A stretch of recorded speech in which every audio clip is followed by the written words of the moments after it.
देखिए जो पहला क्वेश्चन है, phenylalanine and tyrosine are example of which of the following? Sulphur containing amino acids, simple amino acids या aromatic amino acids? जब आप NCERT की बुक ओपन करोगे और एनसीईआरटी की बुक के अंदर जब आप पढ़ोगे तो आपको ऐसा कुछ देखने को मिलेगा। ठीक है, ये देखिए यहाँ पे लिखा हुआ है कि कौन से एसिडिक हैं, कौन से एरोमेटिक हैं। जैसे यहाँ पे है, the chemical and physical properties of amino acids are essentially of the amino carboxyl and the R functional group based on number of amino and carboxyl group. यहाँ पे लिखा है there are acidic glutamic acid, basic में आ गया lysine और neutral में आ गया वैलिन अमाइनो एसिड। सिमिलरली कुछ ऐसे हैं जो एरोमेटिक अमाइनो एसिड जैसे टायरोसिन है, फिनाइल एलानिन है या ट्रिप्टोफेन है।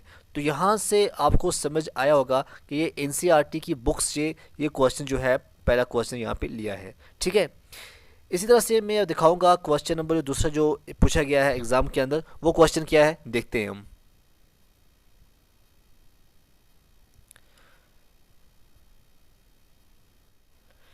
Which of the following enzyme class is not excluded in classification of enzymes?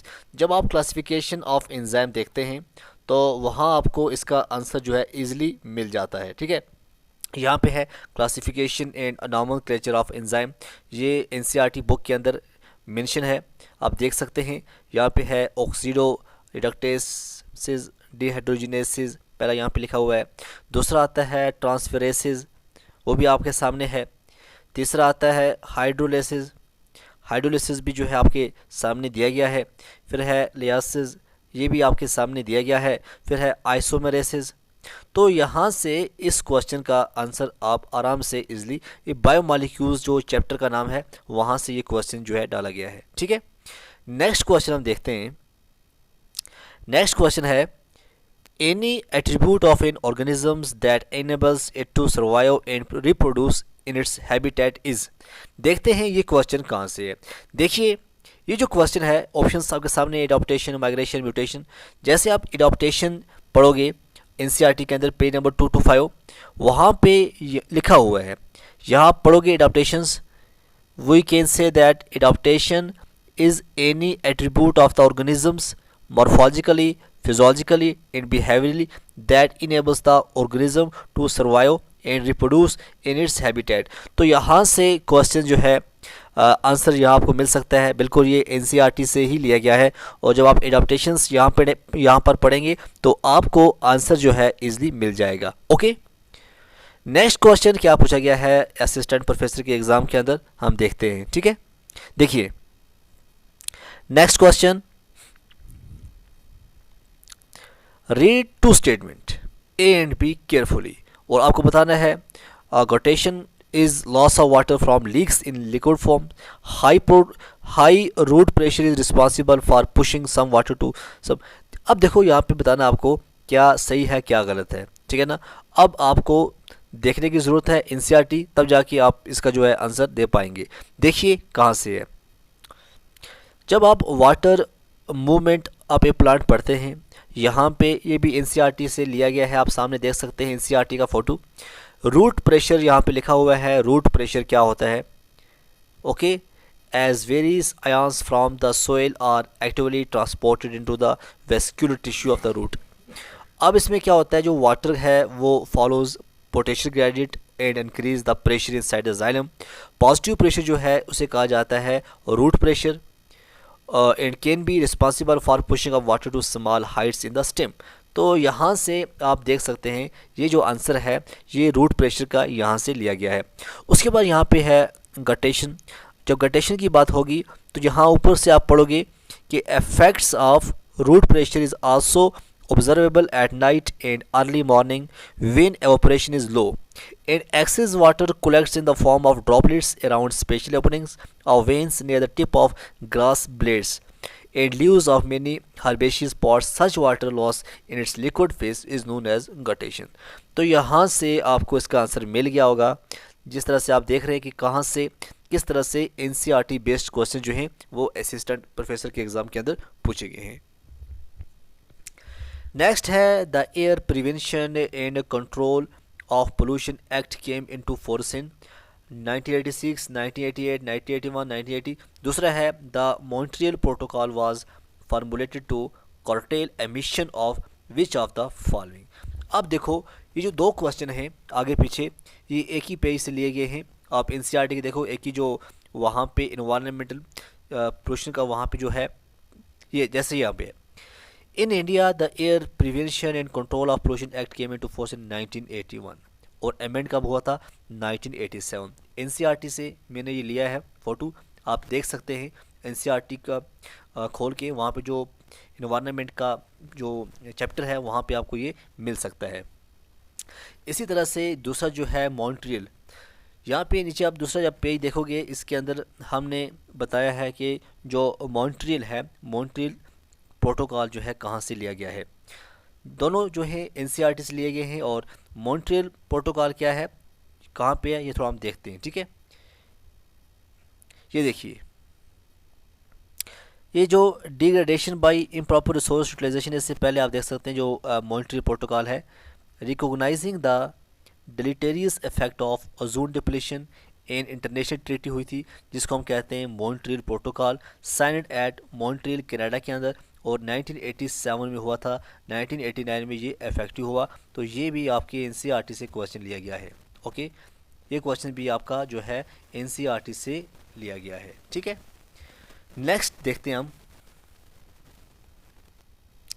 Next question is in which of the following conditions phenotypic and genotypic ratio of 1:2:1 is obtained in progeny after selfing of F1।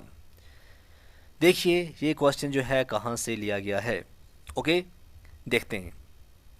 बताना है आपको phenotypic और genotypic जो ratio obtain हुआ है F1 generation में 1:2:1 देखते हैं। ठीक है, ओके, यहाँ पे जो principles of inheritance and variations आपका आप एनसीईआरटी में पढ़ेंगे प्रिंसिपल्स, तो वहाँ पे आपको देखने को मिलेगा नीचे इनकम्प्लीट डोमिनेंस। और यहाँ आपको ये जो आप पिक्चर देख रहे हैं किस तरह से यहाँ पे पूरा पढ़ लेना, मेरे पास इतना टाइम नहीं है, मैं सिर्फ आपको विद प्रूफ दिखाने की कोशिश करूँ कि यहाँ पे देख सकते हैं 1:2:1। तो यहाँ जब आप ये चैप्टर खोलोगे वहाँ से आपको ये आंसर मिल सकता है। इनकम्प्लीट डोमिनेंस जो है यहाँ से पूछा गया है। ओके, प्रिंसिपल ऑफ इनहेरिटेंस, ठीक है ना। अब देखते हैं जैसे ये बताया हमने इनकम्प्लीट डोमिनेंस। नेक्स्ट क्वेश्चन देखते हैं which of the following represent the correct sequence of different regions of the root tip. ये कुछ है आपको सीक्वेंस में दिखाना है, सही सीक्वेंस क्या आता है। यहाँ से आप देख सकते हैं यहाँ पे लिखा हुआ है रीजन्स ऑफ द रूट, ये मॉर्फोलॉजी ऑफ फ्लावरिंग प्लांट्स जो है वहाँ से लिया गया है। रीजन्स ऑफ द रूट आपके सामने हैं, कौन कौन से रीजन्स हैं ये बिल्कुल आप देख सकते हैं। ठीक है, तो जैसे रीजन ऑफ मैचुरेशन है, रूट हेयर है, रीजन्स ऑफ इलोंगेशन है, रीजन ऑफ मेरिस्टेमेटिक एक्टिविटी है और रूट कैप है। तो ये रीजन जो है ये आपके एनसीईआरटी के अंदर दिए गए हैं। जैसे जहाँ पे रीजन्स ऑफ द रूट है, ओनिजी स्टेम है, वहाँ से आप इजीली पढ़ सकते हैं। ठीक है, तो ये भी क्वेश्चन हुआ एनसीईआरटी से। ठीक है ना, मैंने कोशिश की है क्योंकि और भी बहुत सारे ढूंढने थे, मैंने इतनी ढूंढे हैं, कम से कम 30-40 क्वेश्चन मैंने ढूंढा है। Mango fruit is a drupe.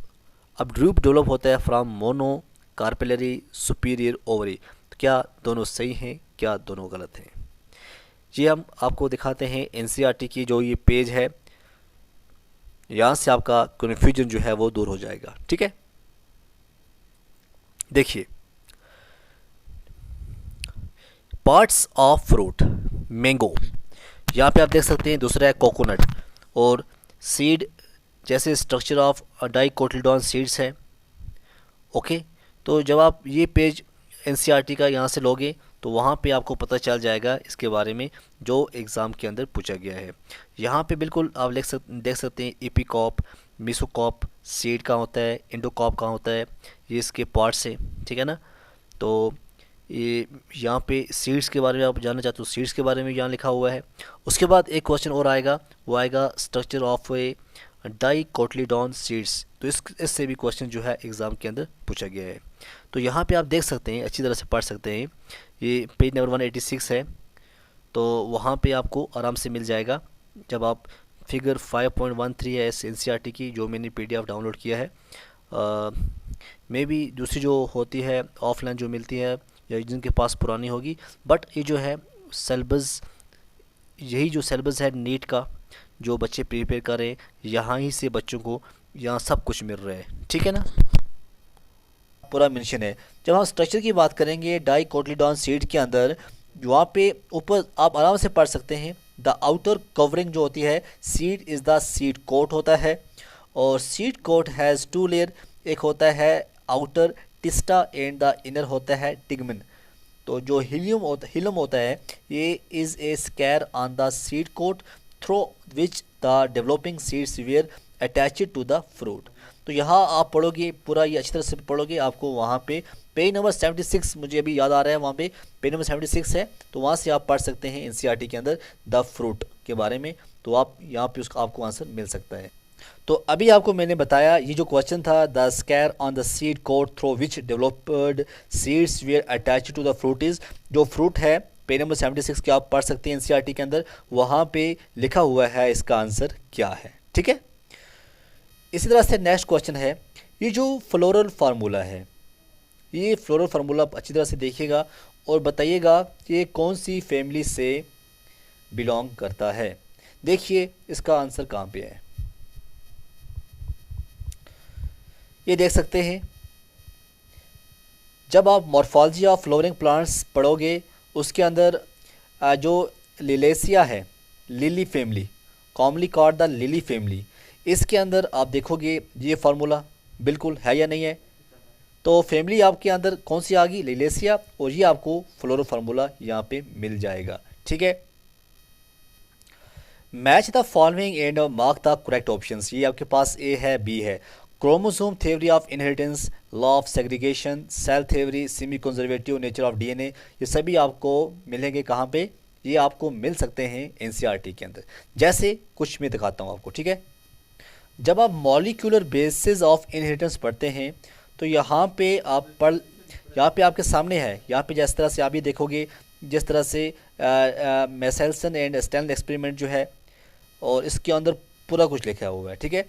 तो अगर आपको ये आंसर पूरा ढूंढना है अच्छी तरह से, तो आप आराम से मॉलिक्यूलर बेसिस ऑफ इनहेरिटेंस जो है चैप्टर खोल के आप यहाँ से एनसीईआरटी से आप आंसर ले सकते हैं, ठीक है।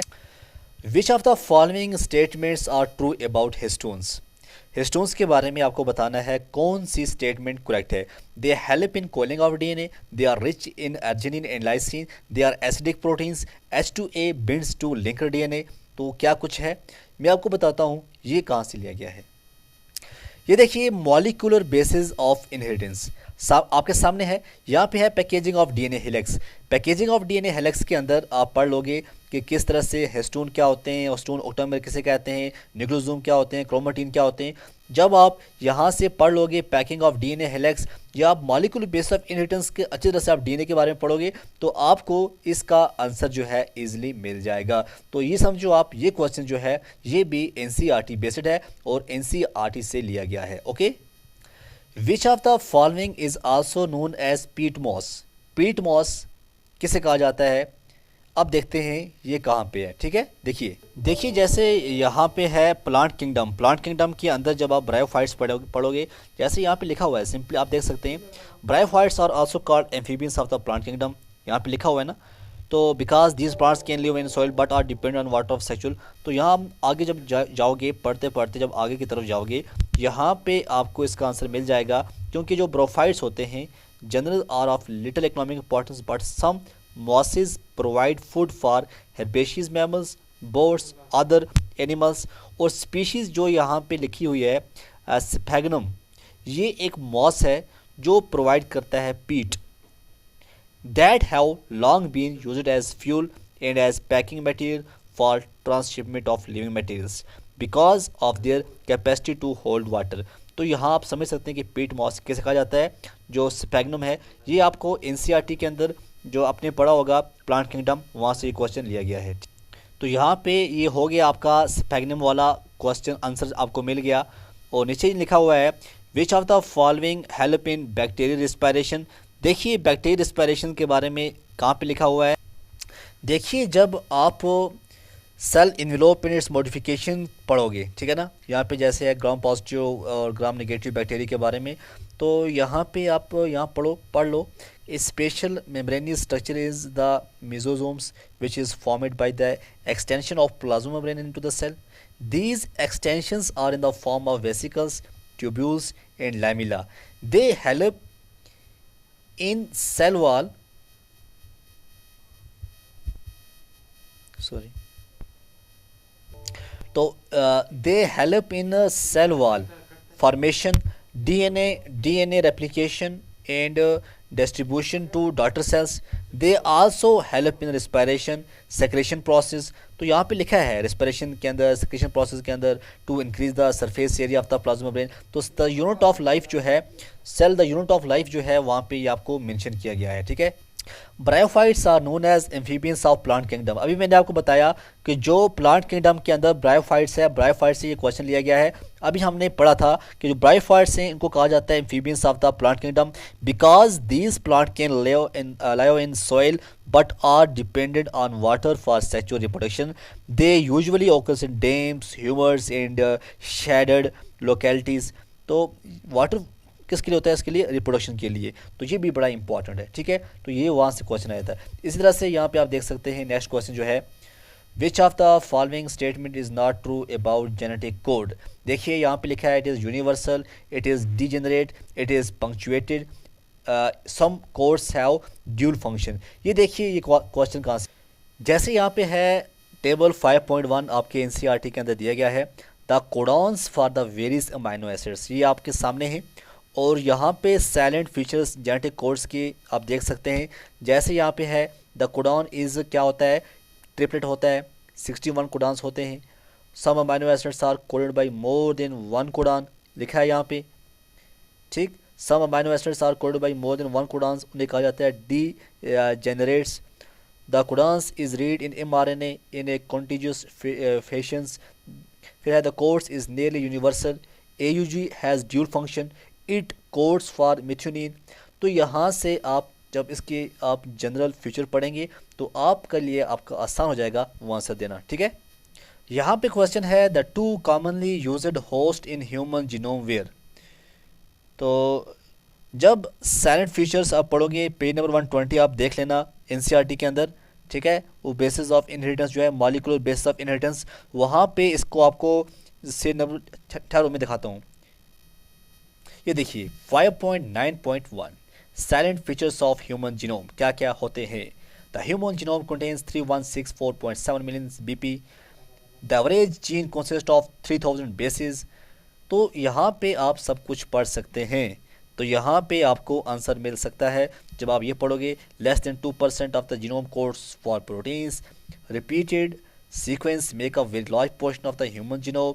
Repetitive sequence are stretch of DNA sequence that are repeated many times. फिर है जी chromosome 1 has most genes 2968 and the Y has the fewest 231, जैसे वहाँ पूछा गया है। अब यहाँ से आपको पूरा जो है आंसर मिल सकता है, ठीक है।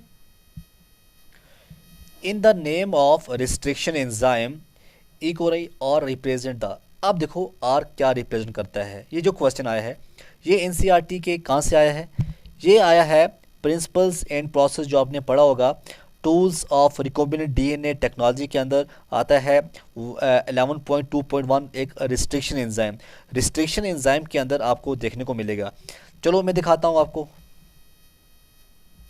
जब एनसीईआरटी के अंदर आप tools of recombinant DNA technology जब पढ़ोगे तो वहाँ पे आता है रिस्ट्रिक्शन एंजाइम्स। रिस्ट्रिक्शन एंजाइम के अंदर आप यहाँ पे पढ़ सकते हैं इसके बारे में, ठीक है। जैसे EcoRI comes from Escherichia coli और Y13 in EcoRI the letter R is derived from the name of. तो यहाँ पे आपको पढ़ सकते हैं, ठीक है ना।